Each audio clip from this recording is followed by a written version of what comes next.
Okay, we are back with another episode of, or not episode, I say show of the Nick Leach Show. Today is September 12th, 2023, and the Detroit Lions are the reigning NFL champions, Steady. You're jumping the gun way too much. Isn't that how it works, though? If you beat the defending champs on their banner night, you get to take their banner? I don't know. I mean, we'll talk about all the games. I don't think the Lions look the best this week. That's all right. Hey, they came out with a win, so that's all. No, I agree. I mean, there's definitely. I mean, and how the schedule breaks coming up. I mean, definitely the high on how the Lions are playing, but I'm not ready. First off, we're talking about a franchise that hasn't won a playoff game since I've been alive. So talking about taking their banner seems a little premature, but yeah, I mean, yeah, it's great being a Lions fan. I mean, there's tons to talk about and tons to be happy about for this team. I mean, yeah, you just beat the defending champions on the road in primetime, which Lions don't get very many of those. So winning in primetime anytime is a great start to the season for sure. Back to back regular season primetime victories. So just riding the high. And I was probably as arrogant as you could possibly be over the weekend of riding that high into the weekend. And again, we'll talk more about the game and everything in a little bit. But yeah, there was no way you're going to be able to ruin my weekend regardless of what happened. I think I lost in like 3 or 4 fantasy leagues, and I just didn't even care because the Lions got the victory on Thursday. It is insane how sports can make or break your week/weekend. And it's something that's so like arbitrary that it's like it shouldn't matter, but at the end of the day, it does. Yeah, I mean, as the show goes on, I think people will realize that I'm a bigger Michigan football fan than I am a Lions fan. Still a Lions fan. I have a logo of the Lions tattooed on my chest, but I don't have a Michigan tattoo. Maybe that changes when they win national championships. Some would argue though that you're a bigger Lions fan than you are a Michigan fan. Ink tells no lie. Ink's forever. It's not going anywhere, that's for sure. But yeah, I mean, so with that being said, and the NFL is a lot different than college football, especially how college football is set up currently for this year. Things probably going to change once 12-team playoff, but Michigan losing a game compared to the Lions losing a regular season game are completely different for how the season goes on. And I think a part of it too is that the Lions have been so bad throughout my life that it's easy to write them off. And I'm a big fantasy person too, so that dictates a lot of how I spend my Sundays. So, I mean, both my teams won, so I have nothing to complain about at all right now. It doesn't look like I should next week either, but yeah, I agree. I'm still a little more down. I went 2-2 in my 4 fantasy leagues, and then did not do so hot in other levels of gambling this weekend. So yeah, it wasn't great Sunday. I mean, we'll talk about the games. I didn't think, I mean, the 1:00 games were awful. I don't think there was a good 1:00 game really. So, and I think scoring was down in general across the league. So that hurts watching football and the excitement for football being back. And then you get the NFL teams going out and putting up duds and not scoring points where points make games fun. So I get defense is fun, but it's not fun to watch all the time. You got to have some scoring games in there, and we only really had one this week. So yeah, in all, I'm probably not as high on football right now as you are. It sounds like.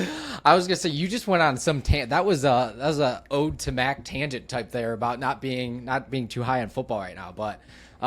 I'm still high on it. Look, it's football's back, and my whole weekend, I did not leave my couch all Saturday or Sunday. So I mean, I was there from noon Saturday until I went to bed at halftime of the Sunday night football game because that was awful too. So yeah, I'm so jealous. I had a wedding in Chicago that I had to go to this weekend, and it was a great wedding. Had a ton of fun, but I made a huge rookie mistake when it comes to drinking over the weekend.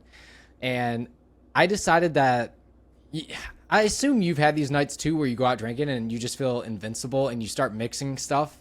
And looking back, you're just like, you are such an idiot that you deserve everything that comes along with that. And I had that happen Sunday. I was like, started off the night drinking some bourbon, then tequila shots got thrown in. And then I don't even know, like, I don't know, some gummy bear shot at a bar that we ended up at. And then all of a sudden was drinking high noon. So I had vodka, bourbon, tequila all in the system. And I felt like hell on Sunday until about, probably till about 3 o'clock, I would say. I Well, so I'm in Chicago next weekend, this upcoming weekend for a wedding. So we just trade places. But yeah, I went out for the Thursday night game. I had 4 beers, and I did not feel normal until like 1 o'clock on Friday. 4 beers. Welcome to 30. That's 30, just 30 and thriving. Yeah. So I did not get to enjoy it. My whole plan was just to, sit on a couch and just watch Red Zone all day. I spent most of the morning / first 2 quarters of the 1 o'clock games just trying to recover.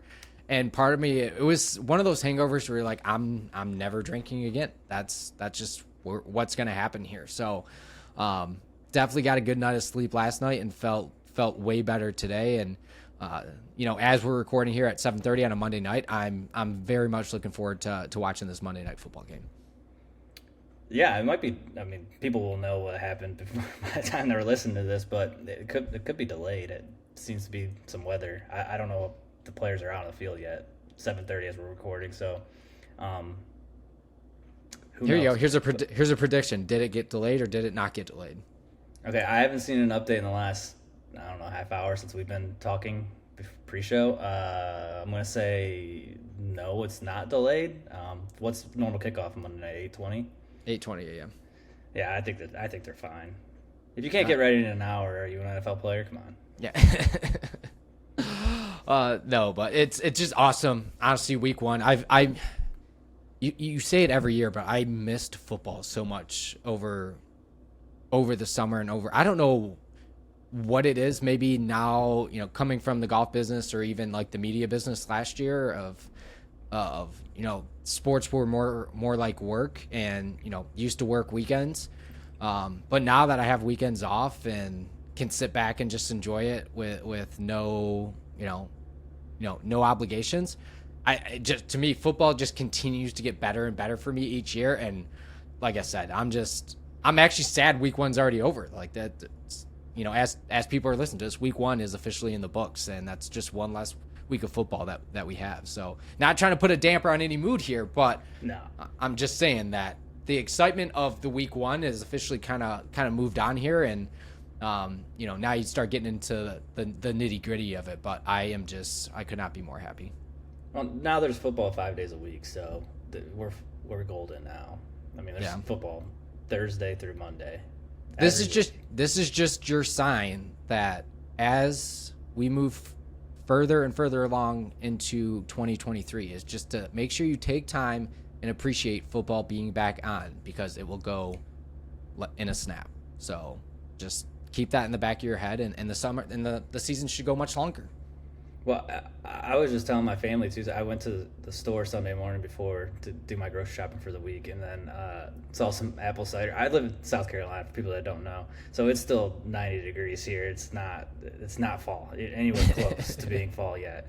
And so I saw apple cider, and I was like, "Damn, I want that so bad." So I got some, but it doesn't feel right drinking it when it's 90 degrees outside. Still drank it, but it doesn't feel like fall yet. So I'm still riding the high of summer, and it's just bonus that I have football on now during the summer.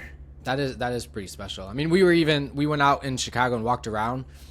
I didn't realize Green Bay was playing at Chicago. So silly me for not doing my research.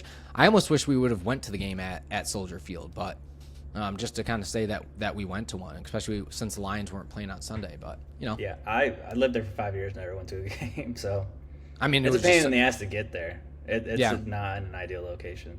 I mean, we were staying at a family friend's apartment that overlooked. I forget the name of the park that's right there in Chicago, but overlooked the park, and you could Grant see, Park? yeah, you could see Yeah. Soldier Field right, a couple blocks away. So we were Damn. yeah, You were- we yeah, we you were were there. fairly close. So I am again. I should have done research. I'll be better next time. That was a 4 o'clock game too. Yeah, it was. That And, you could still saw all the early games and then gone to the game. yeah, and it was like 75 degrees out and sunny. It was literally perfect in Chicago. So Yeah, it doesn't get much better than that in Chicago for weather for a football game. yeah, but I think the tickets were expensive though too. Oh 'cause yeah, it it's was Green Bay. and it was opening weekend. So tomato. I don't. I mean, we'll get into it. I didn't really miss too much. No, I don't think you did. A lot of disappointing Bear fans, which would have been nice to see. Yeah. All right. So I guess that's a good way to kind of transition into kind of how we're going to lay this show out on, the goal is to release a show on Tuesdays and Thursdays. Tuesdays will be kind of a recap day. We'll start with NFL and then we'll talk about, kind of the big headlines in college football. But not to drag too long, because if for anyone that listened to all of last week's show, and especially into this week, Steady and I can go on tangents. So what we're gonna do is we're gonna have a hot take rundown. We're gonna list off all the games, the final scores of what happened, and give just one hot take about each game. It could be about a team, a specific team in that game, or just about the game in general, or a certain player. It doesn't matter. Steady and I each get one hot take, and then we move on. And then after that, we'll kind of circle back to some of the big highlights of those games. We're not going to fully recap every game, but at least we'll have some hot take out there about everything that happened on Sunday. So, Steady, you ready to kick this thing off? Yeah, you want me to go first? All right, yeah. I'll read off the games. Okay. We're gonna go in chronological order, starting with the Thursday night game, because our Thursday show is gonna come out before that game happens. So, Lions Chiefs. Lions take home the victory, 21-20. No Kelsey, no Mahomes. Okay, all right, I like that. Lions win with their C game. So I think that was kind of our first shot at doing this. So, There's not a lot of planning. We came up with this 5 minutes before we had to record. yeah. So. So it's kind of like it's almost like a headline. So, Yeah. that's how that's gonna unravel. So all right, on to the Sunday slate, Steady. So here we go. Panthers 10, Falcons 24. Falcons will run you to death. Ooh, that was kind of the thought that was in my head too. Bryce Young did not look bad at first. That's a good way to put it. All right, Browns 24, Bengals 3. Been saying this, and I'll continue to say this. Joe Burrow is not a top 5 quarterback. I was gonna go. I was gonna say Joe Burrow doesn't care about football anymore. Some are saying. Yeah. All right. Jaguars 31, Colts 21. Anthony Richardson, offensive rookie of the year. Okay. Trevor Lawrence MVP hype is real.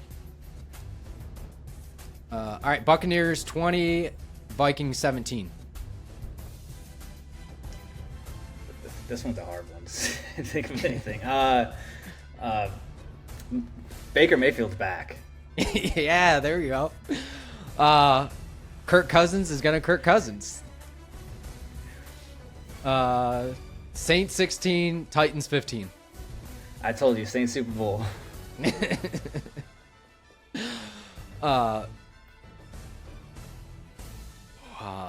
Will Levis time in Tennessee. Yeah, there's one of two ways you could have taken the Titans game. All right. 49ers 30, Steelers 7. Well, fuck, I just said Saints Super Bowl. 49ers are the best team in football. 49ers really good at football. I mean, that was I didn't really have. I had one line for that one. Oh, I could. I take it back. Since you already said that, I'm gonna go. Mike Tomlin 500 streak is in jeopardy. Oh yeah, I like that. All right, Commanders 20, Cardinals 16. Sam Howell got popped. Yeah, he did. Cardinals are trying to make sure it doesn't look like they're throwing games. All right, Ravens 25, Texans 9. J.K. Dobbins still doesn't have legs. Oof, yeah, tough. R.I.P. C.J. Stroud is an Ohio State quarterback. That's facts. All right, Packers 38, Bears 20. Here you go. Justin Fields is still Ohio State quarterback. Glad those were back to back. That made that game easy. As a Lions fan, I am scared. Raiders 17, Broncos 16. Score 18 points, Broncos will win. Jimmy G will win in whatever uniform you put him in. Eagles 25, Patriots 20. Mac Jones finishes as top 10 quarterback. Oh, wow. Okay. Preseason games matter. You know what's funny? Sidebar real quick. I know we got 3 more games, but I almost said that for the Cincinnati. That was like my one for the Cincinnati one. Then I changed it. I said, fuck it. All right. Game of the week, Dolphins 36, Chargers 34. Pass interference penalties will destroy any team. I'm not buying the Tua stock. Rams 30, Seahawks 13. Rams are a good football team. People forgot about Matthew Stafford. Last but not least, Sunday Night Football, Cowboys 40, Giants 0. Giants looked fantastic on first drive. Fumbled, snap, game over. Daniel Jones is not a top 10 quarterback in the NFL. All right, that was how do you think our first ever hot take rundown went? Not great. I'm gonna say more planning for next week. I will have at least mine written down. I'll have it done after every Sunday. Yeah, same. As games are finishing, I will be having them prepared. I mean, we're doing this all on the fly. It's our fucking second show. So let it be what it be. But I think we did well. I mean, literally thought about all those as we literally set the score. So all in all, not terrible. It's definitely going to be better as the show goes on. So don't think that it's going to be that bad every week, people, because it won't be. We will have prep. Week 1, Nick traveled this weekend. It'll be fine going forward. And my brain did not work on Sunday, so you probably didn't want my thoughts on Sunday. But yeah, I mean, we'll continue to perfect that. And, you know, several people texted me last week giving feedback. Feedback's always appreciated. Jesus. Like, comment, subscribe. That's what they say on YouTube, right? Leave some, like, comment, subscribe. So throw some comments on there. Things you don't dislike and like. So we'll get better. You know, Rome wasn't built in a night, but we'll keep chugging. So, all right, we've got to circle back to, you know, the Thursday night game between the Lions and the Chiefs. I mean, you could say that was one of the more compelling games of the entire weekend if you're just looking at box scores. But, you know, the Detroit Lions did go out there and beat the Chiefs on the road 21-20. You know, a lot of the story out of this is the receivers of the Kansas City Chiefs, Kadarius Toney, and mostly just Kadarius Toney not being able to catch a football.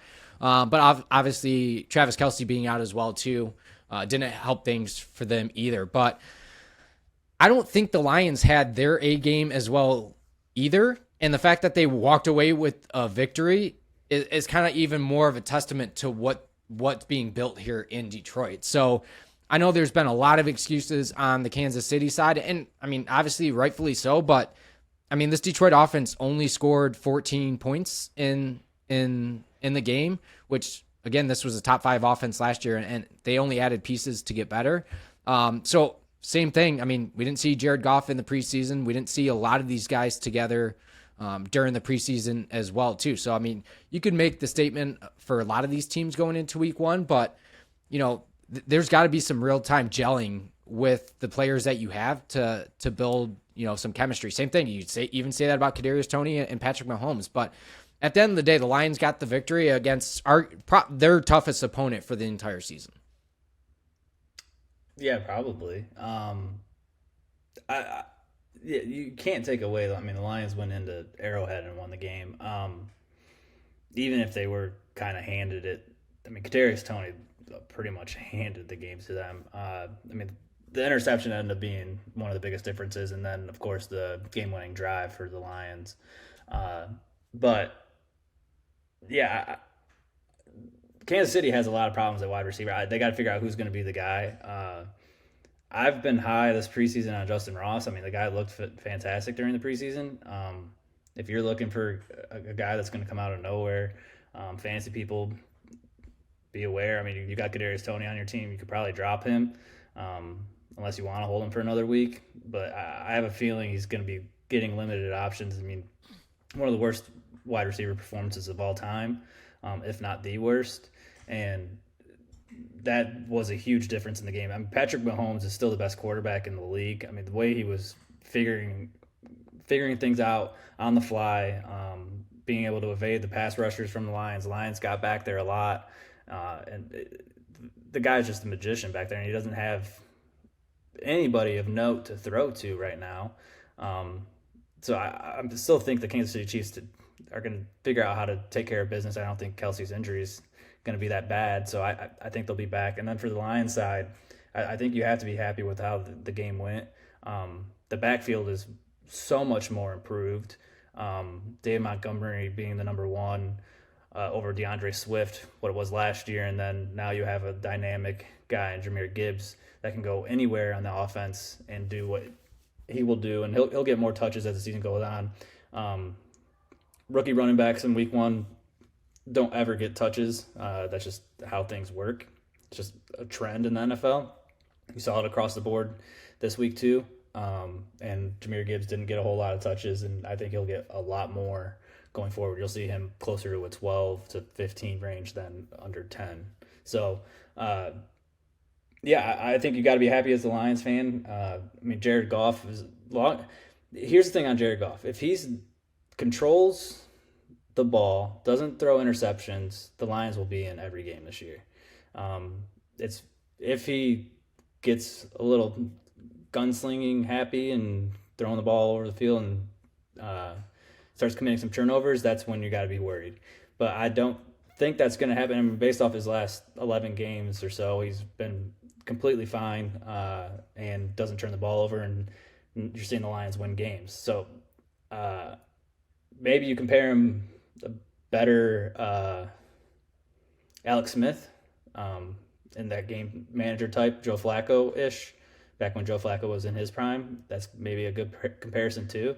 And those guys get Super Bowl. So, hey, you're all fine with it. And doesn't have to throw for 350, 400 yards. He can throw for 225 and a touchdown or two and not turn the ball over, and the Lions will be in the game. So, yeah, I think the Lions team is good, and the division didn't have a hot start this week, maybe outside the guys in Green Bay. So, division's up for grabs, and you got the schedule to be able to do it, I think, too. So, yeah, and that's high on the Lions. Yeah, and that's my thought too. I think it's the third longest active streak with pass attempts without an interception. So, that's been a huge highlight. So, knock on wood that keeps going for him. But yeah, I mean, just all about managing the game and not getting ahead of yourself. I mean, Dan Campbell continues just to be Dan Campbell and who he is, going for it. a fake punt on your own 17-yard line I mean, that was, I think it was 4th and 4 at the time too. Just absolute balls on the turf there for Dan Campbell. And that's, eventually, right. It's eventually going to bite him in the butt maybe one Oh day. yeah. But, look at how many games. I mean, that was a huge momentum swing early in the game for the Lions. So I'm okay with it. Like, you live and die by Dan Campbell doing that. And, as much as everybody celebrates that moment when it happens, you have to prepare yourself mentally, and not trying to be like too pessimistic here, but you have to prepare yourself for eventually that's not going to work out, even though, the last few times that it's had. So I'm just getting out in front of that before, everyone starts coming through his head. Because if that, for whatever reason, that didn't pull off and you give Patrick Mahomes the ball on the 17-yard line on a 0-0 game, like, people would have been fuming at that. So, Oh yeah. Well, I think once the coaches too. I mean, it's week 1 for the coaches, and I think both coaches did terribly the last 3 minutes of the game. I mean, both 4th down calls were just idiotic in my opinion. I think Dan Campbell was going for it, and then also Andy Reid going for it on 4th and 25. Neither of them made sense to me. I would not have done either of them in either of their situations. I think both teams should have gotten rid of the ball, but hey, that's maybe why they're there. But I mean, it didn't work out in those instances. So I think, I just think, yes, 4th down calls are going to be risky and they're not always going to work. I prefer them, if you're going to do it earlier in the game. But if the game's on the line, that's when it matters the most. You better have the right fucking play call to go with them. Then I think both coaches did awful at the end of that game. Yeah, I mean, hey, they're knocking off the rust early too. So, I guess the only one other highlight or maybe two real quick is, I thought Sam Laporta looked awesome for the Lions. I mean, he sure-handed out there, and then had a huge block late in that game to free David Montgomery up and get in the end zone. So I thought what we've seen out of him, I think that's kind of our maybe best kept secret going into week 2. I look for him to get a bit more involved, and then. It doesn't show it on that stats sheet, but Aiden Hutchinson was in the backfield the entire game. I mean, it did not matter what side, if he was lined up inside, lined out outside, he was in Patrick Mahomes' face the entire time, which, Patrick Mahomes is Patrick Mahomes, and he's super creative when he's on his feet. So, again, a lot of what you saw out of Hutchinson will lead to a ton of sacks against most quarterbacks. Yeah. No, I agree. I mean, that's why I said that Mahomes, I still think is the best quarterback, because what he was doing to evade the pass rush a lot of the game was just, most guys are not doing that. And so I agree with you. The pass rush for the Lions, especially Hutch, and being the number 1 or the number 2 pick, I mean, you would hope a guy shows out like that. And I mean, he's proven it early in year 2 that he's got the stuff to be a top D end in the league for sure. Yeah. So that's going to be exciting to see how, year 2, and it's already off to an impressive start. So, it'll be interesting to watch to see what happens with the wide receivers of Kansas City. I mean, I expect Kelsey to be back here for week 2. It sounded like he was going through some evaluations and some tests. So, Kansas City will get right back on track as soon as he's back in their lineup. So, I'm honestly not too worried about the Kansas City Chiefs at all. No, they'll figure out the wide receivers too. They'll find their 2 guys that supplement Kelsey just fine. Yeah. So, all right. Anything else from that game you want to touch on before we jump over to another one? Nope, I'm good on that one. All right. Another game that I wanted to touch on real quick, obviously, was the Browns and Bengals. That was probably one of the bigger storylines from the 1:00 games. The Browns look really good. I don't know. I just don't know if I don't know if I would say the Browns look really good, but the Bengals just looked really bad at the same time too. Yeah, I mean, the Browns have the best running back in the game. I think Nick Chubb's number 1 right now. Yep. Rushing running back. I mean, you could throw Eckler or McCaffrey into the group because they're the receiving ability, but running the ball, Nick Chubb, I think, is number 1 right now. They just lost one of their offensive linemen too. Can't remember. Jack Conklin. ACL Yes. and MCL. Yep. So I mean, we'll see how that affects that team going forward. But yeah, the Bengals just look like they're just not prepared to play this game. Joe Burrow looked awful. Nice way to be the highest paid player in the league, and then you throw up a dud like this. I think you have to have concern for the Bengals. Maybe Joe Burrow's not 100%, and that division is good. I get the Steelers got their ass kicked this week, but Baltimore is going to be just as good, and I think the Steelers are going to bounce back. They played probably the best defense in the league. So I just think it's going to be interesting to see what the Bengals end up doing. But the Browns, I guess, in the same division. You already lost one once. They own Joe Burrow, so that's kind of a thing worth monitoring. So then could be another loss down the season for the Bengals. So I'm fading the Bengals at any point right now. I don't think they're going to be a playoff team. I don't see how they win the division with how good the division is, and you already lost a division game. I get it's week 1, but I would have said this before the game, even if they would have won it. I don't think the Bengals come out of the North. Yeah, because I think last week you had Baltimore. Ravens, You picked Baltimore. So, just a brutal start to that.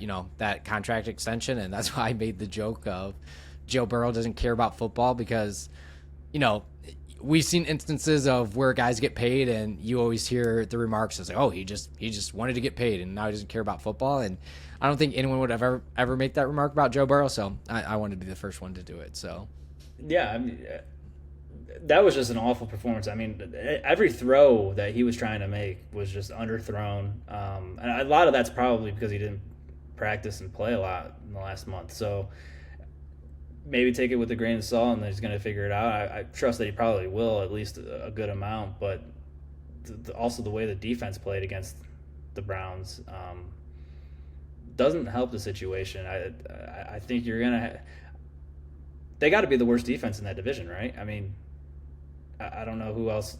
Pittsburgh? Well, I mean, Pittsburgh, it's hard to look at Pittsburgh having like a terrible defense because you got TJ Watt on that side of the ball, but or if just 49ers are that good. So it's always hard to gauge the first week. So I think, and to be fair, like if you want to defend Joe Burrow to some degree too, it's like I don't think he's ever won in Cleveland. So I don't think he has either. Cleveland actually seems to be his kryptonite, for as weird as that might sound. But Deshaun Watson, a lot of people were giving him praise, saying Deshaun Watson's back. But I mean, it's not like it was a stellar performance. I get the weather was bad, but he threw for 150 yards, I think it was, and one touchdown and one interception. So, not like it was a Tua performance from week 1, but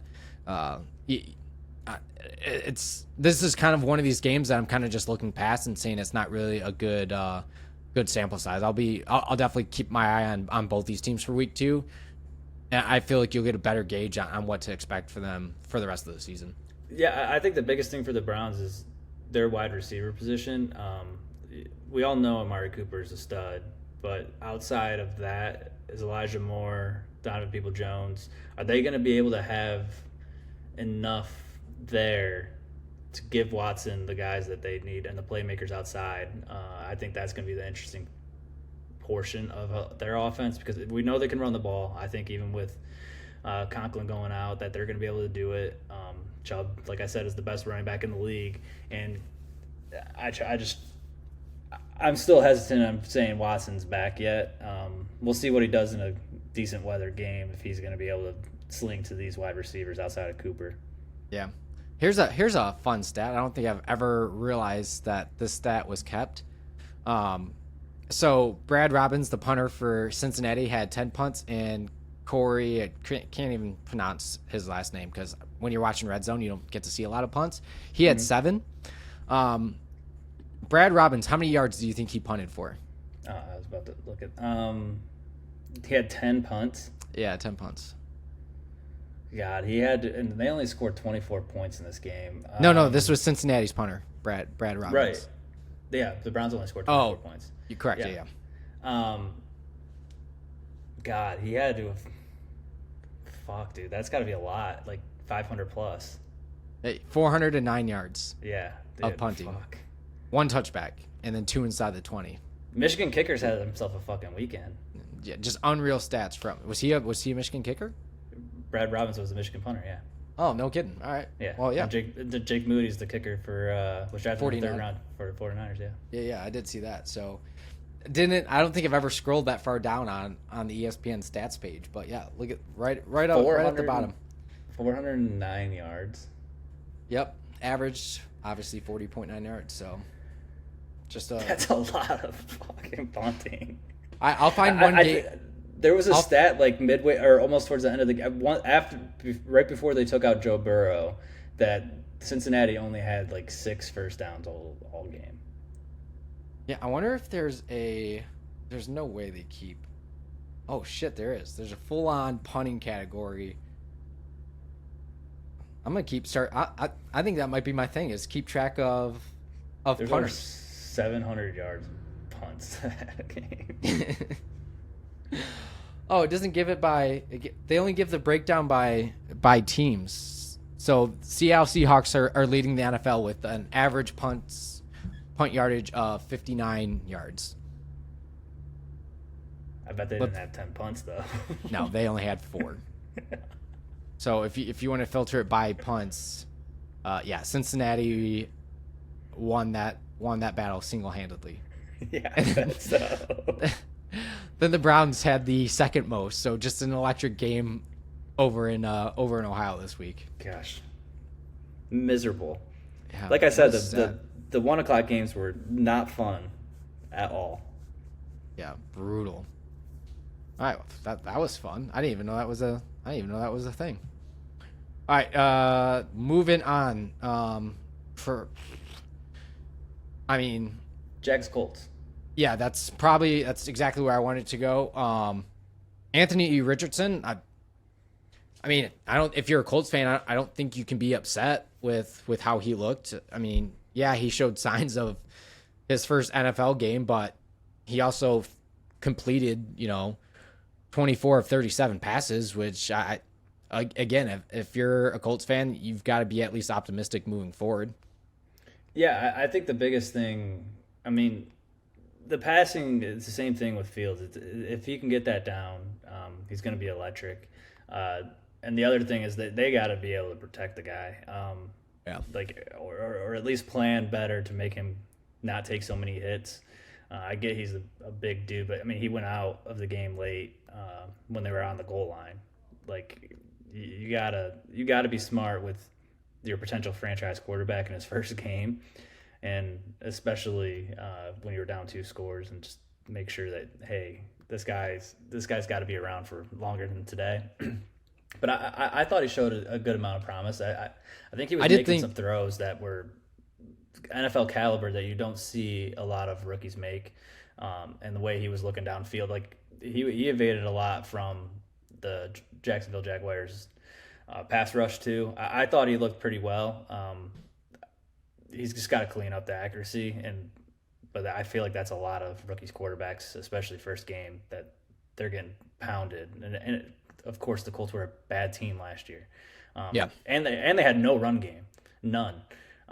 They could not run the ball. I was gonna say he led the team with 10 carries and 40 yards. So, and I thought that was pretty cool after the game. Trevor Lawrence, even as a division opponent, was sitting there telling him like, "Hey, dude, like, just try to protect yourself." That's honestly the biggest thing that you can do for yourself. And that was a big discussion with Lamar Jackson for a long time. And Lamar's gotten pretty creative with how he goes down or how he gets out of bounds very quickly so he can avoid those hits. So doesn't matter how big you are, those guys in the NFL are just built different. So yeah, I kind of just verbatim what you said is just figure out how to protect yourself. But we did get a Gardner Minshew sighting, which was fun. Yeah, you see that hair? I did not know. Dude, his hair it's like longer than Trevor Lawrence's hair. It's long. Didn't he cut it last year too? He that's what's crazy. He's changed his hair so much. He's got long hair right now. Yeah. Yeah, and I'll give credit to Michael Pittman too on and he said he wanted to be that guy for Anthony Richardson. He definitely looked like him having 8 catches for pretty much 100 yards. So the other highlight there too is Calvin Ridley doesn't look Of like he course. just did not look like he missed a year of football. So that seems to be, the conversations. Like that's what's kind of going on with Jonathan Taylor right now. Is if he sits out a year, it's like they don't ever seem like the same player from just sitting out one year. But Calvin Ridley is just on a mission to, I think, prove everyone not can't really say prove everyone wrong, because it's not like he was forced to, like he was forced to sit out, but it was just for for gambling. So Well, I'm pretty sure if I'm remembering correctly, he also missed a good portion of the year before too because he was hurt. correct, yes. So he's missed almost 2 years of football. Yeah, what he did and come out for 100 yards, it looked like every play. Trevor Lawrence, he's the number one guy. I think that was the biggest question for the offense was, is it Christian Kirk or is it Calvin Ridley, and how good is Calvin Ridley going to be? I think that is answered pretty quickly that Calvin Ridley is the number one, and he's going to be a great receiver this year, and going to be looked at a lot by Trevor Lawrence. Yeah, yeah. Yeah, I think people. I think you almost, and I'll say I'm guilty of it too. It's like you almost forget how good he was. One at Alabama, but two in Atlanta when him and Julio were lined up on opposite sides of the football too. So, Yeah. guy did not miss a step. But Bonehead Play of the Week, which could have also gone to Jahmyr Gibbs if it went bad too. College guys need to learn, hey, if you fall or a whistle's not blown, play's not dead in the NFL. There's a lot of differences there. Jahmyr Gibbs had a rush play where he slipped and then kind of just got up a little angrily and didn't realize, like, hey, the play's still going on. He's got slammed. Tank Bigsby, Yeah, my boy Tank. a pass from Trevor Lawrence, if you didn't see it, pass from Trevor Lawrence, looked like a forward pass. No whistle was blown, ruled a fumble. Tank picked it up, kind of just stood there, and DeForest Buckner came out and just popped it right out of his hand and ran for a touchdown.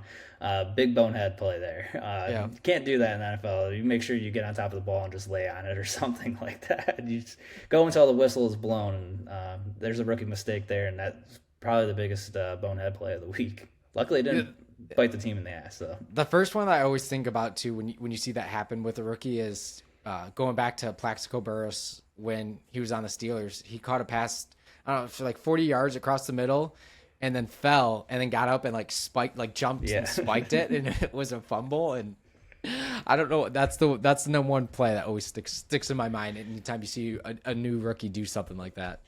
yeah, it was definitely one of the more interesting plays of the week. There was a few. Keyshawn Booty, I think is how they're saying his fucking name in New England. Yeah, he yeah. had multiple plays where he couldn't get 2 feet in too. You see that a lot. I feel like I don't know if it's the guys just not getting used to it or they're just not making the full effort to get the 2 feet in. But yeah, the falling down thing is a little more rare. But I felt that I could just point to the two plays there. Tank's a little worse, but I mean, just because of how that ended up. But Jahmyr Gibbs did the same thing in Thursday Night Football, and just didn't. I don't think he realized it as much, and it didn't hurt the team because he didn't fumble the ball. He held on to it luckily. Right. Yeah, definitely a brutal beat for anyone if you lost to a team that had Indianapolis's defense in fantasy. So, all right. I don't think there's really need to talk about any of the other 1:00 games, unless you wanted to talk. I did love your comment about Baker is back for Tampa Bay. Yeah, I mean, I'll just quickly say that. I mean, he looked good. I don't think either of those teams looked that fantastic, but I mean, Baker played well, and I mean, that offense got a lot of firepower still from the championship team in the receiving corps. Like Godwin's still there, and Mike Evans is still there. If Baker just, like I said about Jared Goff, if he plays that way, that team could surprise a lot of people this year, I think, and be in a lot of games because that offense can roll, I think, with Baker. Yeah, I agree, and it's brutal for Vikings fans to have to watch. I mean, Kirk Cousins he only had one interception, but he had two fumbles. Here's the complaint about that game: the center logo in Minneapolis is awful. Why they painted it white instead of purple makes no sense to me. You have the best color scheme in all of the NFL, and you're gonna paint that thing white. I didn't like it. I think it's got to be purple. It's got to be purple. Yeah, I mean it's questionable. Maybe like I don't know. Did you look to see if there's any type of rule about it? What do you mean rule? Like maybe it The can't be center logo purple. is usually purple. There's no way that the thing's always been white. There's no way I'm just pointing this out because I swear this is a brand new thing that they did. No, I mean I'm looking at old pictures and it was. There's no way.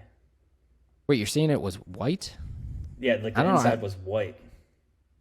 Are you sure it just wasn't the way the sun was shining on it? No, though that thing was white. Because like there's a picture I'm pulling up. I didn't pay attention to that The on center Sunday, logo? but like yeah, because I'm looking at a bunch of logos, like pictures of the stadium, and it's got the normal logo on the center of the field. Oh wait, no, I do see it now. Yeah, why is it white?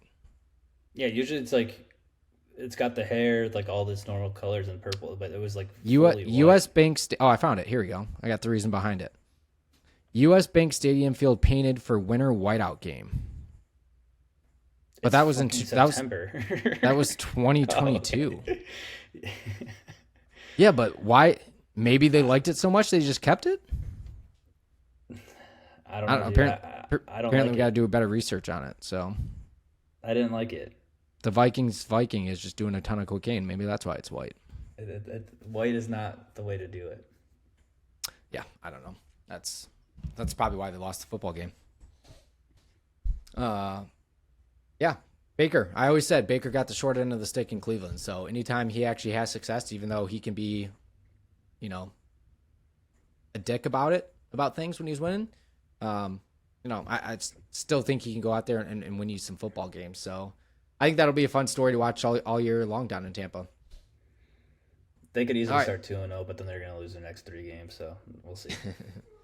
All right, over to the 4 o'clock games.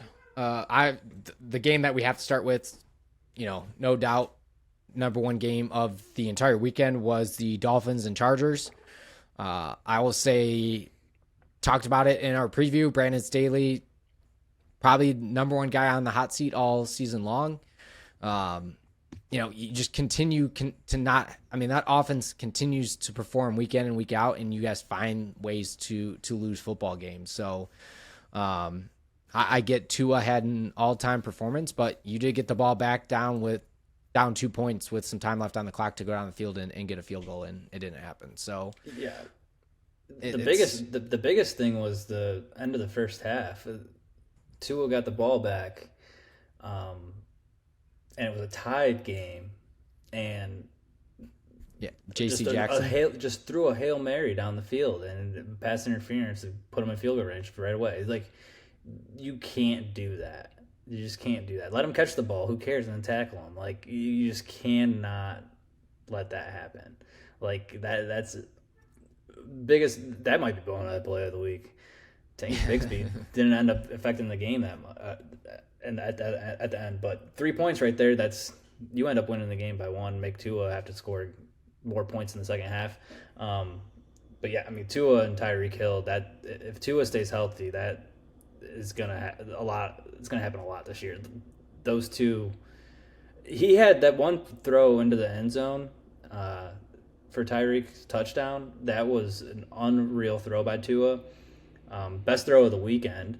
And the way Tua was just able to get in space nonstop, and how he's done it his whole career, though. I just don't understand how defenses just don't pay attention to where this guy is on the field. Like, he'll be in the middle of the field, catch the ball, and he can run for another 20 yards. Like, I just don't understand how you don't know where he is and have somebody on him at all times. Because the way they use him, and the same thing when he was used in Kansas City, you just let him, hey, 10 yards, 12 yards, catch the ball, and let him run for another 20, 25 yards because he has so much space in front of him. It happens nonstop. And Tua looked great. I don't know that anybody's stopping that offense the way that they were rolling this weekend. Yeah, I just am not sold on Tua, and it's strictly from a point of staying healthy. And it could be it could be a 16-week, 17-week process for me to finally believe that he's the ticket for them. Obviously, he has the skills and talent to do so. We saw it at Alabama, but I'm still convinced that it's going to be hard for him to play 17 full games or 17 weeks in the NFL, and it's just we just haven't seen it. I mean, you haven't seen it in college, you haven't seen it in the NFL. So to your point, Steady, is that's very important for them. And Tyreek Hill, not taking away anything from Tua to begin with, I think Tyreek Hill makes any quarterback just that good, because one, even if we've seen it, even Patrick Mahomes used to underthrow him, overthrow him, and for what, he's just so damn fast that he's going to be able to corral that football. And same thing, it just, he disappears from defenders all the time, and you're wondering how can he get that open. And he's just built different. That speed that he has is unlike anything that we've ever seen in the NFL, at least from the receiver standpoint. So, obviously, you can sit there and say this about any team in the NFL about their quarterbacks just staying healthy, but if those two do stay healthy all season long, they're going to be tough to beat in the AFC, which is why a lot of people besides, who is that? Is that Chet or no, Des Bryant? Yeah, besides Des Bryant, that think the Dolphins will go all the way this year. They might have already won enough games to not be the number one pick. But I mean, he didn't take a sack, and I'm looking at the stat. There's only 2 recorded QB hits in this game against Tua. If you limit it to like stuff like that, and there was the clip going around during preseason that he had more control over his body to prevent the back of his head snapping back onto the ground. Things like that. Tua can easily be a top 5 quarterback this year. People talk about Joe Burrow being this great quarterback, but I mean, look at the receivers he's got to throw to too, and he couldn't even he couldn't hit his lineman if he wanted to throw a pass to them this weekend. So I think a big part is, of course, who your wide receivers are for almost all quarterbacks. But I mean, that offense looks electric, and even the Chargers offense too. I mean, that game was the best game by far this weekend. Yeah. It's not even close, and hopefully we get to see some more games like this, because these are the type of games that get you excited about football. It's close and teams are scoring. That's what it's all about. I get the defensive. People like watching defenses. Defenses win championships, blah, blah, blah, blah. But I don't want to see a 10-7 game. I'd rather see 36-34 than a 10-7 game. Steady likes to bet the over, so give him all the points. Like people on fantasy teams scoring points too. I think that's essential. Yeah, it's there. I had Tua in one league, won me, but I also played against, or I had Tyreek in one league, but I also had Tua and Tyreek stacked against me in another league and did not come close to winning that one. So yeah, there might have been a chance you've called Tyreek and Tua like the same name for a good portion of that, but again, it's week 1. Yeah, I mean, it's week 1. You're knocking off the rest as well too. So they both start with T. Too many T's. The team's dangerous. Also, Austin Eckler still really good at football too. So, dude, they were using Josh Kelly a lot in that game, and they were being able to do whatever they wanted with him too. The offense is good. They just need a remotely average defense for LA, and they can compete strong in the AFC, but I don't know. That's Brandon Staley's job, and he just continues not to be able to figure that out. So, well, yeah. Based off week 1, I mean, would you? I get they both lost. I mean, would you say? I mean, none of these teams in this division won, correct? Yeah, the Raiders played the Broncos. Yeah. So, I mean, the Chargers and Chiefs are still way better. You got to pick them ahead of the Raiders, regardless of what you saw this weekend. But I think there's more hope in L.A. than there is in Kansas. I mean, Kansas City can't figure out a wide receiver position. At least as a Chargers fan, you got to be like, well, I mean, the only other team that looks decent is Kansas City, and that's just because they got Mahomes, but they got no one to throw to. If their wide receivers still suck, I mean, you're going to be able to probably outscore them. So I still think there's a lot of hope for them. It'll be interesting to see what happens with those two matchups, but I agree. I mean, the defense, they got to figure something out. I mean, the stupid penalties and just letting the best player on the other team get open all the time does not bode well for you. Yeah, no, I mean, at the same time, too, it's, the Chiefs did just get back Chris Jones today, signed a 1-year deal, so he's back. Nick Bolton looked great against the Lions on Thursday, too, for the Chiefs. Chiefs defense looked strong, in my opinion, against a very good Lions offense. So, to me, it's still the Chiefs division to lose. So, Chargers defense definitely has more weapons than what Patrick Mahomes has. But like I said, as soon as Kelsey's back, that offense will get back to humming. So, I'm not going to overreact to week one. One last question from this game. So Tyreek wants to be the first 2,000-yard receiver. Do you think he gets it this year? He's already at 200 plus. Yeah, I mean, Cooper Kupp flirted with it, 2 years ago.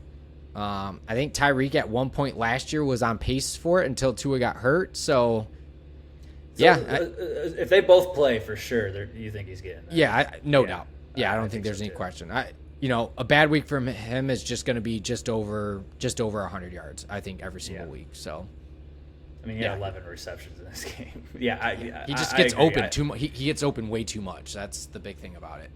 I mean, he could flirt with the 2,500 yards. Yeah, at this pace, I think he's on pace for like 3,400 yards, 17 games times 200, 34. 17. Yeah, that math checks out. 2. I know football math. They had 215 yards times 17 is 3,655. Yeah. Well, could you imagine if you had 3,000 yards? Screw the 2,000 mark. The guy just puts up 200 yards every game, has 3,000 yards. Who would be the MVP at the end of the year? Would it be Tyreek or would it be Tua? I mean, if Tua's putting up 400 with that too, that's a hard call. I think you got to go Tyreek though, right? Well, yeah. Now I want to know the math. If Tua were to throw for 450 yards for 17 games, he's on pace for 7,650 yards. Never mind. You give Tua the MVP and you give Offensive Player of the Year to Tyreek. I mean, yeah, there you go. Case settled. That's an unreal pace they're on right now. Week one stats. All right. Other game I want to talk about in that 4:00 slate was the Packers and the Bears. Don't have to spend too much time on this, but pretty big deal, at least as Lions fans, in the division between Jordan Love and the Bears. More or less, I'm not overreacting to the Packers putting up 38 points. The Bears were the worst team in football last year. They had the number 1 overall pick, so the fact that we talked about this defense not being very good. Most of the story for the Bears going into the season was Justin Fields, and he's going to have a breakout season. You can say what you want, but that defense for Chicago is so bad that Jordan Love was able to, kind of dice him up. It's not like he had a million completions, but guys were just wide open at all times for the Packers. Yeah, I mean, Jordan Love, I'll say he looked good. I'm looking at QBR. I mean, just not counting the Monday night Bills and Jets, but both these quarterbacks could probably pass him realistically. But I mean, he's 6th in QBR for the week. So yeah, it is the Bears, and the Bears were the worst team in football last year. Justin Fields is still not the guy, but Jordan Love I think looked great, and arguably missing his top receiver, Christian Watson. I think there is, as Lions fans, there's no way, I don't think you can say confidently that you're 100% the best team in this division right now. I think the Packers proved that they can play, and Jordan Love potentially is the real deal. That's unfortunate to say. I know, not. Dude. I don't want the stat is that we have in our life that they have only started 3 week 1 quarterbacks. Yeah, Brett Favre, Aaron Rodgers, and now Jordan Love. And there's no way that can be fair. Like, that's just not. You have to have some. That should not be fair. You have to have some sort of demise, and the argument you can make was, they haven't won that many Super Bowls, which is fair. If they You talk about those names. They only won 2 Super Bowls between the two of them, so it's not like, but But they own they the have. division. Yeah, I was gonna say they have owned the division, and that's as a Lions fan, that's the part that I am just terrified for. So here's to hoping that game was just a fluke out of Jordan Love, and the Packers have some real troubles coming their way. Yeah. And thoughts and prayers with Bears fans. I know they were talking a lot of shit this season, but you have to be down. I mean, that was worst outcome week 1 for Chicago Bears fans. Yeah, Justin Fields does not look great at all. Eberflus didn't Eberflus say like he's not even like guaranteeing him starting week 2? Oh, I have no idea. Did he say that? I know there was a lot of rumbles on Twitter about Bears fans saying Justin Fields, like people saying, "Oh, it's offensive line," but then a lot of Bears people replying back. It's like, "Hey, look at this play. Mooney's wide open across the field. DJ Moore's wide open across the field, and Justin Fields just holds the ball too long and doesn't get rid of it." So there's gonna be questions what's going forward for them, but I don't think they win 5 games. Yeah, I think there's a chance that they could easily be right there with Arizona for that first overall pick. And you could tell momentum is down. DJ Moore looked distraught after week 1, and it's never a good sign. Same thing with Justin Jefferson in Minnesota. It's never a good sign when they're looking that upset after. And people would say, "Oh, it's just you don't want to lose," but those guys look just defeated. That was like a week 9 like scowl on his face. Yeah. Well, I saw a bunch of memes. It's like just DJ Moore looking disgusted. It's like he's like, "I didn't realize I'm still on the Panthers." Yeah. The good news for them is they do have the Panthers first round pick too. So I mean, they could potentially have 2 top 5 picks. The question is if you're in that position again, you're probably having to go quarterback if you got 2 first top 5 picks. Like you're gonna have to. This quarterback class is nuts, and we'll get to that here soon. But yeah, it's nuts. Yeah. One other quick note about the. I think we could touch on 2 quick games here. We don't have to spend too much time on them, but that Eagles-Patriots game looked like the Eagles were going to come out, just run away with it. And then, it's almost like they got through their set game plan of, first 2 drives and didn't really know what to do for the in-game adjustments after that. Seemed like it kind of came like a Bill Belichick type game, which, for a second it looked like New England was going to come back and potentially get a victory there. But, I think the Eagles are just good enough to avoid something like that happening. And yes, they won week 1, but I look for them to even bounce back and look like that NFC team that we expect to see, at least the team I expect to see in the NFC Championship this year. Because besides the first 2 drives of the game, they didn't look very good. No, I agree. I think the defense still has a lot of things to work through. Unfortunate for them, Nakobe Dean ruled out for the next month at least, it looks like. So linebacker position is going to be a little interesting for them. But I agree the offense is going to click again. I mean, there's a bunch of weather in the Northeast, so a lot of these games kind of looked a little weird. But my biggest takeaway is Mac Jones. Again, the guy throwing to nobody put up over 300 yards, and probably should have been a lot more. I touched on Booty, or I think that's how they're saying his name. Booty. Yeah, that's what I thought it was Booty too, and I don't know, whatever. Booty, however you want to say it. But he could have made. Mac Jones could have been pushing close to 400 yards in this game, and likely had a chance to win it if this guy just hauls in a few of these targets. So I think Mac Jones looked good for what he's throwing to. Kendrick Bourne being the top receiver on that team and saying, "Oh, Mac Jones, that's who you're throwing to," and you're like, "No, they're not going to be good." But I think he looked solid in this game, and Philly's defense was good last year. I get they lost some pieces, but they reamped a lot of it too. So I think both of these teams are going to surprise people based off their week 1 performance. I think Mac Jones is going to be a good quarterback throughout the season, and we'll see. Hopefully, the Philadelphia Eagles offense comes back Their problem is they got DeAndre Swift being their running back, and that's never a good sign. They don't know who the running back is, and that's a problem, I think, for the team. But I think passing wise, Jalen Hurts will be just fine. Yeah. I'm not too worried about that. But yeah, it turned out to be, like I said, better game than how it started off there. So the other one, last 4 o'clock game, real quick, is I think people just kind of forgot how good Matthew Stafford was. Not last year, but the year before. I get they were kind of trending in the wrong direction last year, and that's where maybe people started as like, maybe it was just kind of a 1 year. But no, Matthew Stafford is still really good at football, and he can sling the rock, and just making it. Talk about a guy that has no receivers. Yeah. Cooper Kupp got put on IR, and your leading receiver for LA was Tutu Atwell. And I will give you credit. Yeah, Tutu had 6 receptions for 119 yards, but Puka.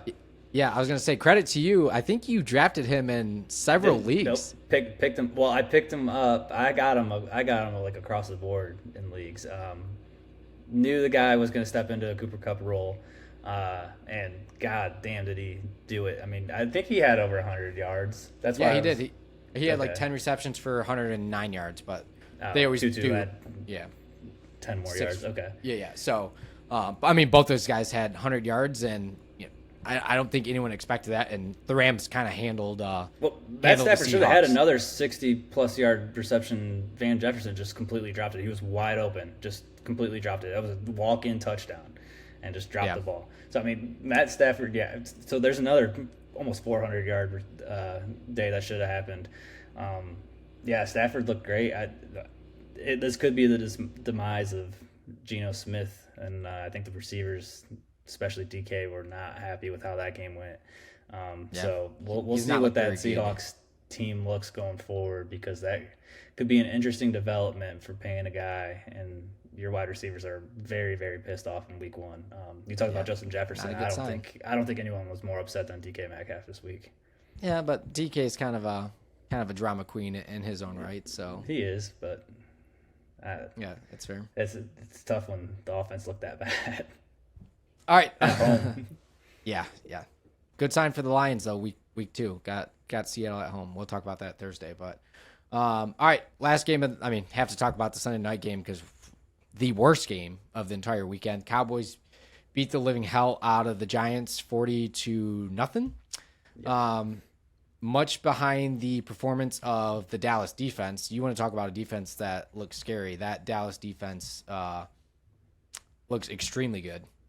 And even Dak got the game ball after, and he goes, honestly, I don't really know why I have this ball. It's, this was on the defense. Tony Pollard looked awesome after, coming back from his broken leg last year, but yeah, I mean, not to rain on Dallas Cowboys parade too much, but I'm going to. It's like Dak had, was 13 for 24. So on, I get he didn't really need to throw the ball because they were up by so much, but still, I just don't think Dak is the guy. But if your defense is this good, then you can stick anybody you want back there. Yeah, I agree. And Tony Pollard still had a decent game. And I mean, so I didn't watch the second half. I mean, it just wasn't worth it. And then, but the first drive, the Giants marched down the field, looked like they're about to at least get a field goal, maybe even more. And then the third down snap goes behind Daniel Jones, has fall on it. To go to kick the field goal, blocked. Touchdown. Yeah, blocked 6. Yeah. Yeah, and then right after that was the pick 6. Like it just started spiraling. Not a lot of teams can come back from a situation like that, and you saw the Giants just fold completely. Yeah. I still think they'll be a solid team. I mean, Darren Waller. We'll see what Daniel Jones can do passing wise. I still believe in the guy. I just think this was a bad start to the game, which should have been 7-0 Giants, and then it just turned straight into 14-0 Cowboys real quick. And so, it's just one of those games. Cowboys, there's another team that owns another team. The Cowboys own the Giants. They don't lose to them at all. So we'll see what goes forward for them. But and then for the Cowboys aspect, Dak didn't have to do anything. So as long as he Yeah. didn't throw a million interceptions, they didn't let him throw the ball that often because they were up so much, just run Yeah. the clock and just win the game. But And people could say, defense looks great. Defense does yeah, look great though. yeah. And bad weather game. You can say bad weather game too over there Yeah, a in lot New of York. rain. So a lot of rain. Um, So, but yeah, not well, really much else to say about that. Just don't. I mean, I think I know a lot of people were picking the Giants to win get a wild card game this year, and I just think the Giants had one big fraud of a season. I think the ceiling for this team is winning 7 games. I'm not a believer in the Giants whatsoever. They won a lot of close games last year, and I think they were fairly lucky to get into a playoff spot last year. yeah, I think the division. I think it's more improved too. I mean, Philly's still great. Dallas clearly good, and then I think Washington's going to be interesting to see how that offense develops as the year goes on. Um, and but I think breaking news: Aaron Rodgers was carted off the field. Um, Wait, what? yeah, it doesn't look difficult to say. I mean, he was standing up, or actually, he was not carted. He was walked off the field, injured and helped off. We'll see what happens. 4 minutes into the game, didn't look that bad to me. But Zach Wilson is in at quarterback right now, so interesting. There's a little snippet because we're going to be done recording before this game's over, so we won't be recapping this one right now, but we may have to touch on that on Thursday before we preview the week before, the week coming up. So very interesting development happening out of the Jets camp so far. That's tough. Tough. Yeah, that is not the. Oh, he sat. All right, so I found the video. Yeah. I just pulled it up, and he was standing up at one point, Yeah. and then had to sit back down. So It was right after a sack. It didn't look anything crazy to me. I think here we go. I got a foot doctor here on Twitter, so the best reliable source of information, or X as we call him. So Dr. Mark Adikius. So Jock to Doc is his tag. So Aaron Rodgers appears to be either Lisfranc surgery, foot injury, ankle sprain, or possibly even Achilles. Similar mechanism to J.K. Dobbins' injury Sunday. Best case is an ankle sprain. We'll miss several weeks at best case. So there's the first initial doctor already report. ruling him out that fast. Yeah, I mean, hey, he's from Jock to Doc. Oof. We'll see. Maybe it's Zach Wilson here. Zach Wilson officially back. Jeez. I'm not saying this on there. Never mind, I'll say that off there. Yeah, you got to be careful with what you say on Twitter. All right, so I mean breaking news right into the Nick Leach show, but that's kind of how we're going to run through the NFL each week. Again, please send us feedback of what you like or dislike. I mean, if you want us to go through all the games each week, just let us know. I mean, it's kind of up in the air at the moment. But again, our hot take rundown will be much better, it'll be smoother next week. Yeah, much more prepared next week. So yeah, you've got that to look forward to. So, all right, shifting gears to a little bit of college football talk. Not going to spend a lot of time here. So, we're just going to hit the headlines, the big headlines, and maybe a couple big games each week. And, I think the first part is we'll talk about, really the only 2 big games from the weekend. And then obviously the whole Mel Tucker situation at Michigan State needs, I think Steady and I both have some thoughts there. So, we'll start with the game that was first that day on Saturday, which was Colorado versus Nebraska. Deion Sanders. Just, if you don't believe in Deion Sanders yet, I don't know what you're doing, because that guy is getting the Buffaloes to play some football, and in pretty convincing fashion.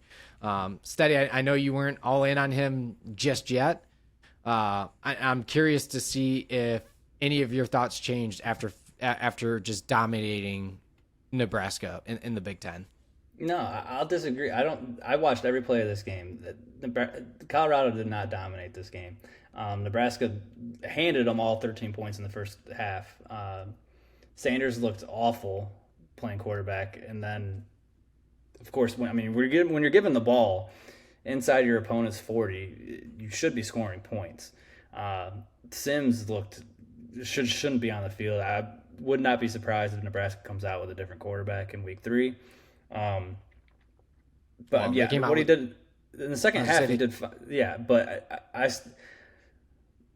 the Nebraska team was so down.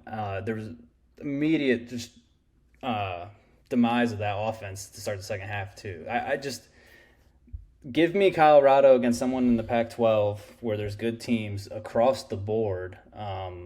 Nebraska's going to finish towards the bottom of the Big Ten West. Give me them playing Oregon State, Washington State, who just beat a ranked team in Wisconsin, USC.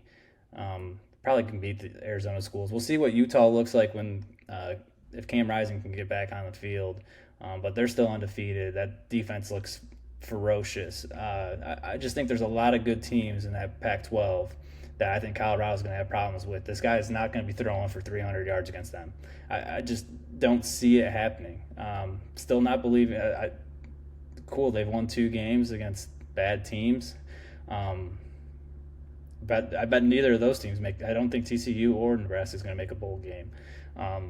We'll see if Colorado does. I think the hype's way too premature. People are talking about them competing in the Pac-12. I don't see it happening. I see them losing at least 4 games in the Pac-12, if not more. I don't think this game was very impressive. I just not very impressed yet. I mean, you said you didn't think it was. I mean, they still went out and beat them by, a couple scores. So, I'm the Deion Sanders. I'd say probably about an hour or two before recording, I watched the pregame speech that Deion gave to his team before going out on the field against Nebraska, and it's personal. It's personal for Deion, and I think if he listened to this podcast, he'd want to come on here and I was gonna say beat the shit out of you, but you're making it personal because now you're talking about his kid, and he's gonna defend his kid. So he's got to play better than what he did this weekend. I mean, Yeah. I get what you did in the second half. That half was impressive, but that first half he did not look good at all. I mean, All right. if he played any kind of offense, I mean, Sims was literally snapping the ball and just dropping it right for Colorado to pick up. It wasn't Colorado forced turnovers all the time there. Sims was literally just dropping the ball for them all over the field. So yeah, we'll see. I mean, they're gonna win again this week. They play Colorado State, another bad team that they're gonna beat up on, and everyone's gonna be like, "Oh my God, they're 3-0." But I still don't see this team being a national contender, and that's kind of how they're. Look at the schedule. They go to Oregon and then play USC. They're losing back-to-back games. Well, in their defense though, Steady, and I think you would agree to this. I mean, you even look at the entire schedule for, week 3. The college football schedule, and we talked about it last week. The college football schedule is not very good these first 3 weeks. So again, it's fun to have something to talk about. And if Deion wasn't there at if Deion wasn't there at Buffalo, we'd probably only realistically be talking about one game this week, and that's the Texas and Alabama game. So I don't know if you want to shift gears from the Colorado game. I think you got all your thoughts out there. Yeah. Again, I look at it as a win is a win, and you still took No, I'm not. I'm not. No, I'm not saying you're discounting the discounted win. by any. What I'm discounting is that the people thinking that this team is a top 10 team, even a top 15 team. I don't know that I believe that. Well, we'll see. What are they? They're at 18, correct? Is their official ranking? Yeah. I think Probably they're slotted too right, high. slotted right where they need to be. They haven't beat a ranked team. You can call TCU a ranked team, but they're not going to be a ranked team. Hey, at the time they were though. I'm calling it right now. They haven't beat a bowl eligible team. They're going to go All right. 3-0 and have not beat a bowl eligible team, and don't have anything to prove. There's difference between like Georgia or Michigan or Ohio State, Penn State beating non-bowl teams early in the season because they've proven that they can beat other teams. We'll see what Colorado can do against the rest of the Pac-12, but I don't think it's going to be good. God, I I don't know why. I just want them. I want them to prove you wrong. I think we should like. I'll figure it out for something for Thursday of a bet to do. If Colorado gets 8 wins this season, we'll have to make you do something. I'll come back to it on Thursday though. When So they play 12 games, right? So they'd have to win 6 more. Okay. Yeah. So they're winning this week. Probably beat Arizona State on the road. Probably beat Stanford, so that's 5. 8. Okay, I'm down to take 8. I mean, I don't know that they get. Yeah, 8 or more wins. They're not getting 8. They're not getting 8. Not the schedule. All right. They only play. Only 3 teams that on their schedule in the Pac-12 are not ranked right now. Yeah. No, I did. I looked at it last week when we were talking about it. So that's why I think 8 games would be a good bet. I'll think of something. I'll come back to it and see if what we can drum up. Maybe we'll make you go out to Buffalo and you got to do a show from Buffalo. Colorado. Stop calling it Buffalo. Oh, is that? It's the Colorado Did I call it Buffaloes. Yeah, you've been calling it Buffalo the whole time. Well, it's the Buffaloes, I didn't. Again, we're rusty. You got the Tua and Tyreek thing. I've got the Colorado and the Buffaloes. So, I'm all in. I'm all in on the hype and, the Buffalo running out onto the field during their home games is just that's also an accident waiting to happen. Yeah, I can't believe they've done that. That's insane that's loud. There's no way those people are controlling that thing. You know what? We need LSU to do that with their Tiger. They should. That's what Dan Campbell wants with the Lion. Yeah, have a live lion on the sideline. Need it. But all right, moving on to the Texas and Alabama game. Texas officially back. Great horns up if you're a Texas fan. So did something they haven't done since 1982, and that's go on the road and beat Alabama at home. Quinn Ewers 350 yards, 3 touchdowns. They just look good in every facet. They look like a complete football team. Which in years past, it's like, all right, well, defense looks really good, offense isn't that good, or vice versa, whatever it may be. Couldn't really put complete games together, but they did that this past week, and all in on Texas being back. There's no way that they're not. Yeah, I think the defense was just as impressive as Ewers was, and I think Texas is definitely got to be in the conversation for national title contender. I mean, should win the Big 12, even if they drop a game, and as long as they go to the championship game and win it. It's with how interesting the Big 10 schedule is for the 3 East teams, and Alabama's already dropped a game to them. That could be a difference of a 1-loss team getting in. Say Alabama runs the table, beats Georgia, an SEC championship game. Are you going to take Georgia that only lost to Alabama, or are you going to take Texas that beat Alabama when Georgia lost to them? That's an interesting dynamic, and it's a road game that they won too. I think you got to take Texas if that's the deciding factor there. So that's a huge win for them. I'll say I'm going to make a bold statement, even though I just talked about Alabama. If the scenario of them winning the SEC, they're not going to play in the SEC championship game. Alabama? Yeah, I'm going to predict that right now. I think they have 3 losses this year.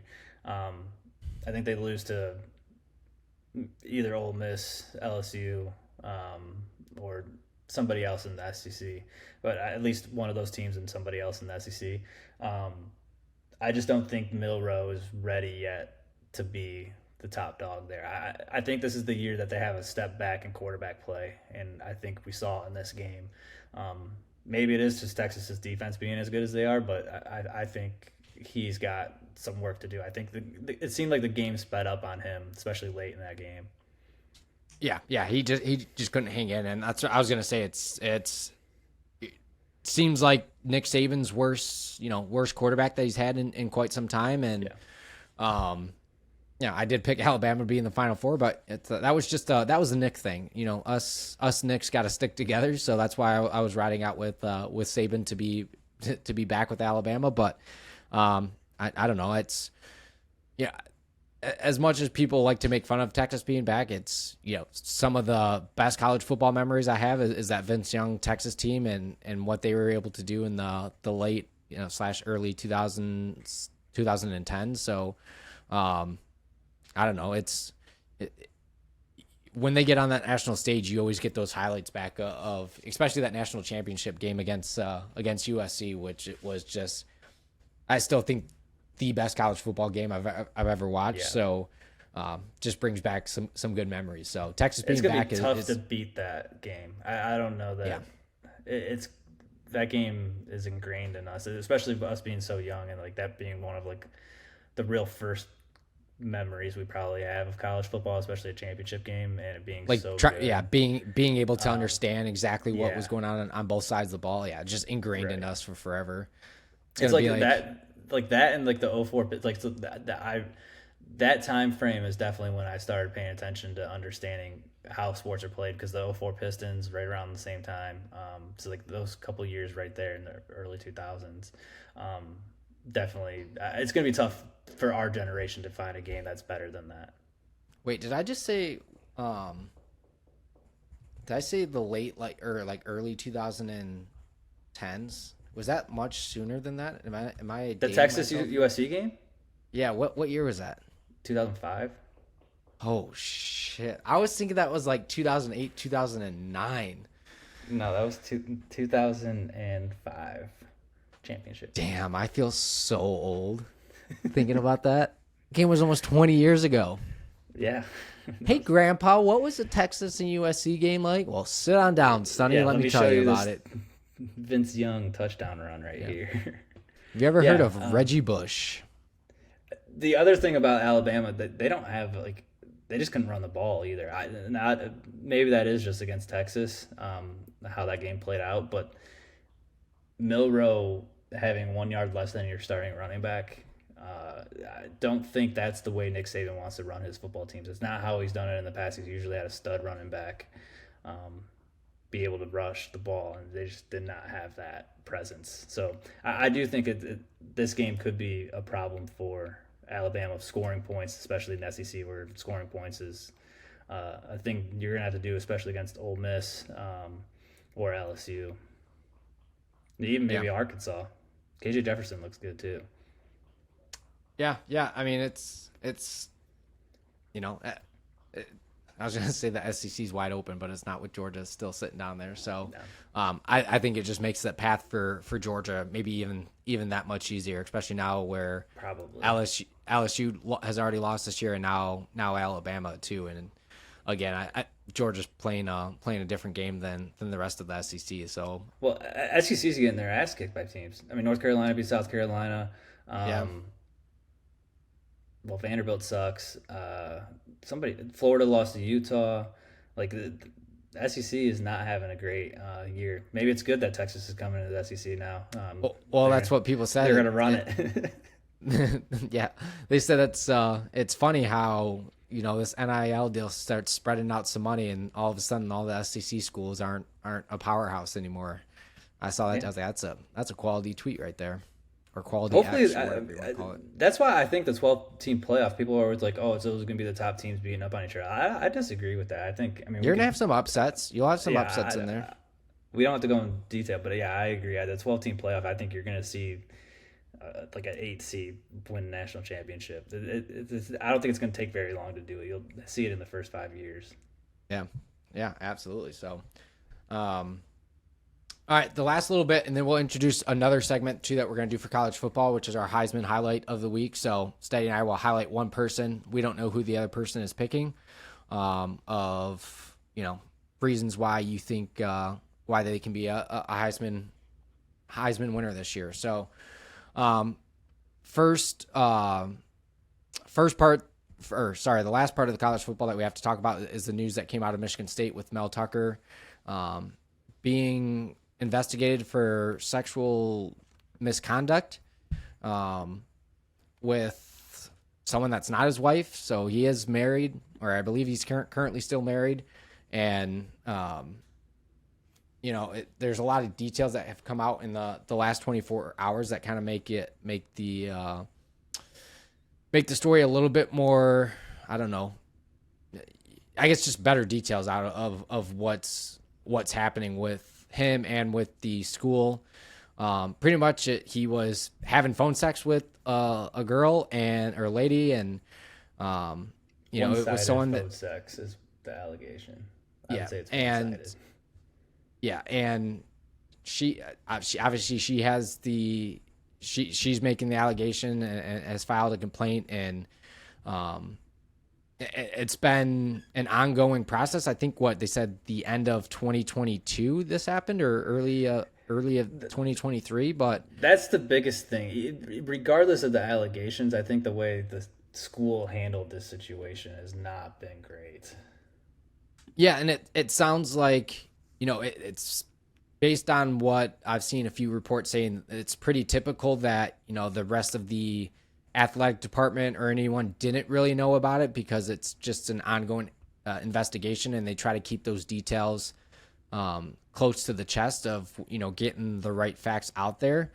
But regardless of the fact, my stance on it is this is a university that has had a lot of dark history when it comes to sexual predator, sexual misconduct, with the whole Larry Nassar situation.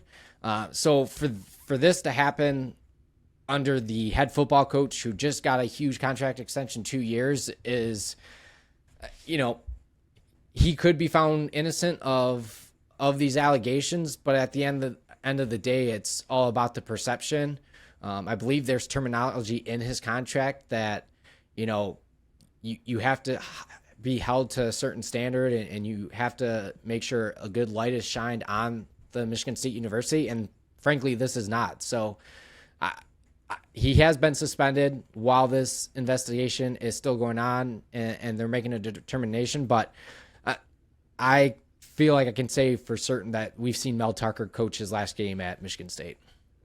Yeah, I think that's true. Even if it's not true, it seemingly is coming from a reliable person, especially in the sexual assault and harassment space. Don't feel like that's the type of person to just kind of be throwing these allegations out there randomly. Could be wrong, of course, but it seems odd coming from her that things aren't true. I do think Michigan State has handled this poorly. It seems like they've, at least some people, had information back to at least July, and to not mention anything seems a little weird. I get his hearing still is about a month away, as we're talking today, but I think you should have maybe been on top of things, and it just doesn't look good that a potential hiding of information has happened at Michigan State, especially like you said, Michigan State has a history of not doing exactly the right thing in this space, and I think it looks poorly on the school.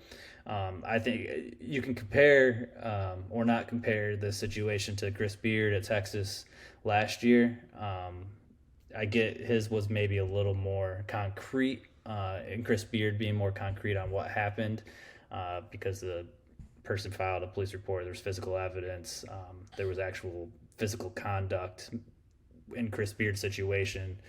Mel Tucker seemed to, a lot of it being communication in the way he did it, but Texas moved on. Chris Beard's got another job somewhere else. If Mel Tucker's found to not have done anything wrong, I think you're right. I don't think he can coach Michigan State anymore. The school's going to have to move on. It's just, you can't have that lingering and having parents bring their kids there on recruiting visits and things like that. It's the wrong light for the school and the program as a whole. You're going to have to move on. And even if it's not entirely true. And then Mel Tucker can likely find another job, just like Chris Beard did, somewhere else that is willing to take on a coach that has some success. Yeah. Comparing Mel Tucker to Chris Beard in the sense of their success on the field or court isn't the same, because Chris Beard, phenomenal basketball coach. Mel Tucker, not so much football, but yeah, I agree. I just think you can't come back from this as a school. There's no way for him to be there anymore. Yeah. And that's kind of verbatim of the line I was going down to, and it's just unfortunate, especially after you're trying to rebuild a brand / image there at Michigan State that had just, one of the worst, sexual predator stories of all time with Larry Nassar. So it's there's no room for it there. Let alone anywhere. But especially at Michigan State, where they've worked really hard to try to repair that image and be a concrete university inside the Big Ten. So, and hopefully for the school's sake, they weren't trying to hide anything, and just keep things hush hush. Hopefully they really didn't actually know information. Seems kind of unlikely to me. I think they should have known at least a good amount back in July. I get you not wanting to make it in the public eye in case the guy is innocent, but at the same time, when serious allegations from a person seemingly credible comes to light, I think maybe jump in front of it and see what you can do without this coming out from a USA Today report and then you having to make a statement. That timeline, to me, doesn't look well for the university as a whole either. Right. Yeah. Agree. So, yeah, I again don't think we'll see him. They've got Mark D'Antonio is actually stepping back up as associate head coach. So, a guy that has been great for that program for years and years and led that team to a lot of success. It'll be a welcome sight for fans to see him and start kind of that rebuilding process, as you could say. For the Spartans, you've got a pretty big game this weekend against Washington. But team. Not to get too ahead of ourselves here too, but I'm not saying this is going to happen by any means, but this is a bigger program that could open the door for a guy like Deion Sanders. Again, I'm not saying that's going to happen by any means, but. I've seen that thrown. I'll comment on that because everyone is. It's been talked about. Yeah, highly, highly, highly unlikely. Just because those kids that transferred with him cannot play at Michigan State next year. Correct. Yep.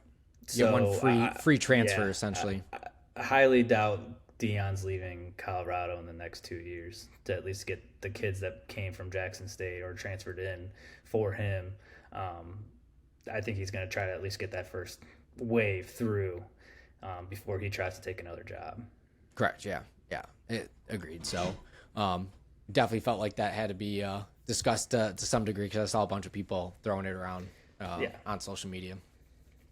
But that kind of wraps up. I don't think we really had anything else for the show this week. Steady, I don't know if you had. Yeah, we got the segment for. Oh yeah.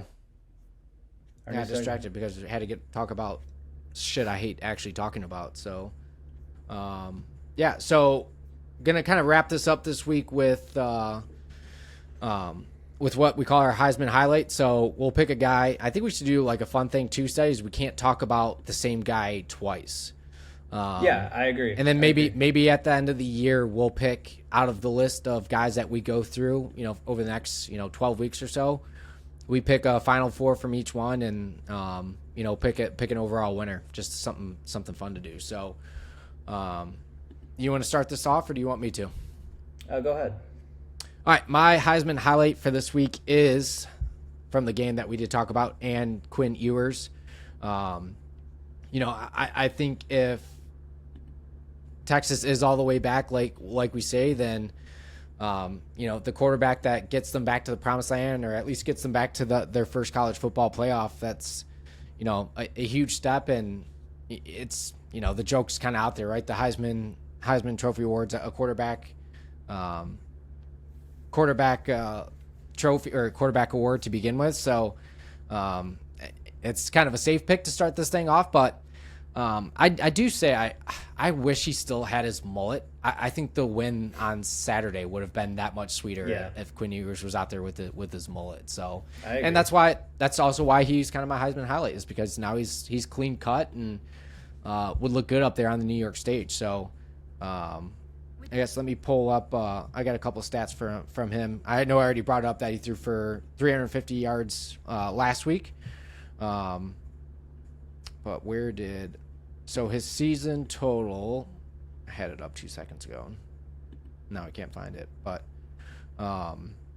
he's got, I got it for you. He's got 609, 63% pass completion rate, and 6 touchdowns, no interceptions. Yeah, so through 2 games, off to a great start. So Quinn Ewers, my quick Heisman highlight for week 2 of college football. All right, I'm going with an underrated guy that